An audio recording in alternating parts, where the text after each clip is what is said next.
সাবেক প্রধানমন্ত্রী শেখ হাসিনা ও তার ছেলে সজীব ওয়াজেদ জয়ের মধ্যে শিগগিরই সাক্ষাৎ হতে পারে। সংশ্লিষ্ট সূত্রের বরাতে ভারতের গণমাধ্যম নিউজ 18 জানিয়েছে, শিগগির ভারত সফরে যাচ্ছেন সজীব ওয়াজেদ জয়।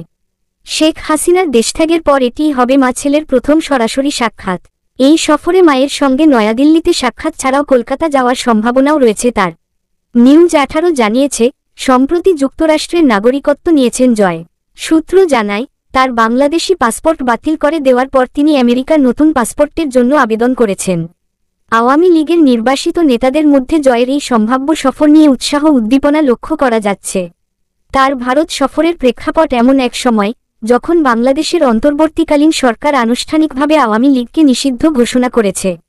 গত 12ই মে নির্বাচন কমিশন আওয়ামী লীগের নিবন্ধন বাতিল করে, যা দলটিকে আগামী জাতীয় নির্বাচনে অংশগ্রহণের সব পথ বন্ধ করে দেয়।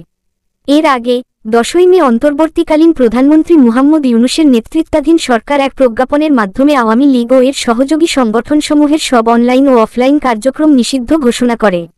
স্বরাষ্ট্র মন্ত্রণালয়ের বিজ্ঞপ্তিতে বলা হয়, দলের বিচার ও এর নেতাদের বিরুদ্ধে বিশেষ সন্ত্রাসবিরোধী ট্রাইব্যুনালে মামলার রায় না হওয়া পর্যন্ত তাদের কোনো ধরনের প্রচার, মিছিল, সভা, সেমিনার, গণমাধ্যমে প্রকাশনা বা সামাজিক যোগাযোগ মাধ্যমে কার্যক্রম সম্পূর্ণভাবে নিষিদ্ধ থাকবে।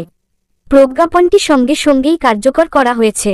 একজন সাবেক আওয়ামী লীগ মন্ত্রী নিউজ 18কে বলেন, আমরা আশা করছি, জয় শেখ হাসিনার সঙ্গে সাক্ষাৎ করবেন এবং নির্বাসিত নেতাদের সঙ্গে আলোচনা করবেন। সরকার যেভাবে আওয়ামী লীগকে নিষিদ্ধ করেছে, তা সম্পূর্ণ অনৈতিক। এটি আগামী নির্বাচনে দলটিকে প্রতিযোগিতার বাইরে রাখতে নেওয়া কৌশলের অংশ। উল্লেখ্য, শেখ হাসিনা গত 5 আগস্ট 2024 তারিখে দেশত্যাগ করেন এবং তখন থেকে তিনি ভারতে অবস্থান করছেন।